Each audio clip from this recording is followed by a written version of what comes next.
Vietnam approved the most expensive infrastructure project in its history in late 2024. It is a brand new high-speed railway estimated to cost $67 billion. To understand the sheer scale of this project, you just have to look at the map. The train will travel 1,541 kilometers. It will start at Ngoc Hoi Station in Hanoi in the north, and it will run all the way down to Tu Tiem Station in Ho Chi Minh City in the south.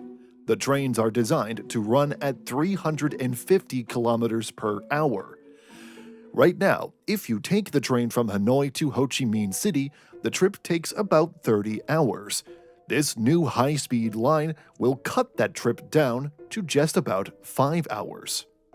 Vietnam has actually talked about building this railway for many years, but the older plans were much slower, and they were not supposed to be finished until 2045 or 2050. Now, the government has changed its mind. They want to move fast. In fact, the new official plan is to start construction in 2027 and finish the entire route by 2035. That is an incredibly tight deadline for a project of this size. It tells us that Vietnam is no longer just dreaming about a fast railway, they are rushing to build it. But why now? Why is the government pushing so hard for this right now? The answer is connected to Vietnam's next stage of growth. For a long time, the country was known as a cheap manufacturing base. But today, Vietnam wants to become a higher value economy. To make that jump, the country needs faster and better transport. It needs to connect major cities, factories, shipping ports, workers, and regional economies seamlessly. This railway is actually part of a much wider infrastructure drive. The government is pushing hundreds of transport projects and looking for new foreign loans because they see infrastructure as a key engine for economic growth. But if you look at the details of the project, a very specific strategy becomes clear. The railway will cross 20 different provinces and cities. It will have 23 passenger stations, but only 5 freight stations. Because of this setup, some people thought the train would only carry passengers. But official reports show the line will transport both people and goods, and it will also serve defense purposes. So the accurate way to look at it is that the line is passenger first, not freight first. Even so, building a train that goes 350 kilometers per hour is very expensive. During the planning phase, government officials had to make a choice. They could build a slower train that goes 250 kilometers per hour to carry a lot more heavy cargo. Or they could spend more money to build a much faster train just for passengers. But when they ran the numbers, the choice became obvious. State media reported that building the 350 km per hour train would cost about 8 to 9% more money, but that faster speed would attract about 12.5% more passengers. In simple terms, spending a little more money up front will bring in a lot more ticket sales in the future. So Vietnam chose the faster option. They will use this new line for quick passenger travel, and they will upgrade the old existing railway to handle the majority of the heavy cargo and slower freight. But wanting a high-speed railway and actually building one are two very different things. A $67 billion mega project is a massive gamble, and the hardest part is not the technology or the trains. The hardest part is the land and the timeline. Look at the official schedule. For 2025 and 2026, the government will choose consultants and finish their surveys. In late 2027, the real work begins. They will start clearing land and building the first sections of the railway on their outer edges, from Hanoi to Vinh in the north, and from Nha Trang to Ho Chi Minh City in the south. Then, between 2028 and 2029, they will build the middle section from Vinh to Nha Trang, and finally, the whole system is supposed to be running by 2035. Now, to hit this deadline, the Prime Minister explicitly asked for special mechanisms to speed up the procedures. Why did he say that? Well, because in Vietnam, normal government rules are often too slow for a project this big. The route crosses 20 provinces, and that means the government has to buy a massive amount of land and relocate thousands of families. If you look at past infrastructure projects in Vietnam, land clearance and resettlement always causes the biggest delays. If it takes too long to clear the land, the 2035 deadline is going to be impossible to meet. And that brings us to the question of funding. The official estimate is $67.34 billion, but the government has not yet released the final detailed breakdown of how exactly that money will be spent. However, they have made one very clear rule about where the money will come from.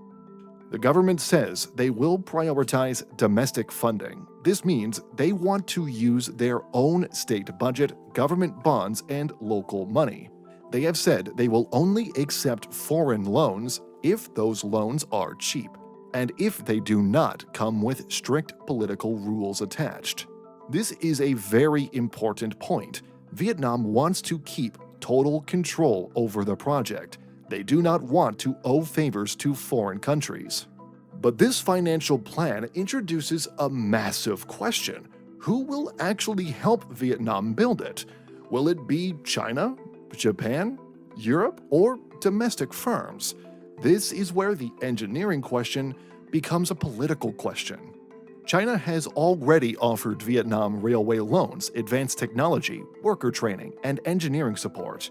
In fact, rail infrastructure has become a major part of cooperation between China and Vietnam. Now, this does not mean China will build the entire North-South line, but it shows that picking a technology partner is highly political. But there is one more problem Vietnam has to solve after the railway is built: the ticket price. A high-speed train only works if people actually use it, and in Vietnam, the main competition is not the old train, the main competition is the airplane. Flights between Hanoi and Ho Chi Minh City are already common, fast, and often cheap. So Vietnam has to find a difficult balance. If tickets are too expensive, ordinary passengers will keep flying. If tickets are too cheap, the railway may need heavy government support for years. This is why the project is not just an engineering gamble, it is also a demand gamble. Vietnam is betting that by 2035, the country will be richer, cities will be more connected, and enough people will be willing to pay for speed. And even if you solve the ticket price, you have to think about what happens after the construction is finished. A high-speed railway is not just expensive to build, it's also incredibly expensive to operate. You have to pay to maintain the tracks, power the electrification system, staff the stations, and repair the high-tech trains for decades. To make a 350 km/h train work as a real system, it has to be frequent, perfectly reliable, and completely safe. If the government cannot keep the system running smoothly every single day, the economic benefits will disappear. This long-term financial risk is why financial officials and credit analysts are watching closely. Vietnam still has room to spend, but this railway is not a normal project. It is a $67 billion commitment that will take years to build and decades to operate. If the project is delayed, if the cost rises, or if the ticket revenue is weaker than expected, the pressure will eventually fall back on the national budget. We also have to consider the environmental impact. Many people say that high-speed trains are great for the climate because they take people out of cars and airplanes. And that is true, but only after the train is running. Building a 1,500-kilometer railway requires millions of tons of steel, concrete, and heavy machinery. Producing all of those materials creates a massive amount of carbon emissions up front. The railway will only become truly green if millions of people actually buy tickets and ride the train for many years. which will slowly make up for the pollution caused during construction. Finally, we have to look at how this fits into Vietnam's wider trade strategy. While they are planning this passenger-first train down the center of the country, they are also planning completely different standard gauge railways focused on logistics. For example, Vietnam is planning a 391-kilometer railway from Lao Cai to Hanoi to Haiphong. This specific railway is designed to connect the Chinese border directly to Vietnam's capital and its largest northern seaport. It will carry both cargo and passengers, making international trade and manufacturing supply chains much faster. This shows us that Vietnam is building its economy in layers. The fast passenger-first train will move people down the center of the country, and the other logistics railways will connect their factories directly to global markets. So, by early 2026, the plan is set. Vietnam is ready to take its $67 billion gamble.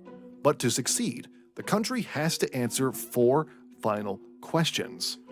First, can it be built on time? The government has to buy the land and build the tracks fast enough to meet the 2035 deadline. Second, can it be paid for and built without losing control?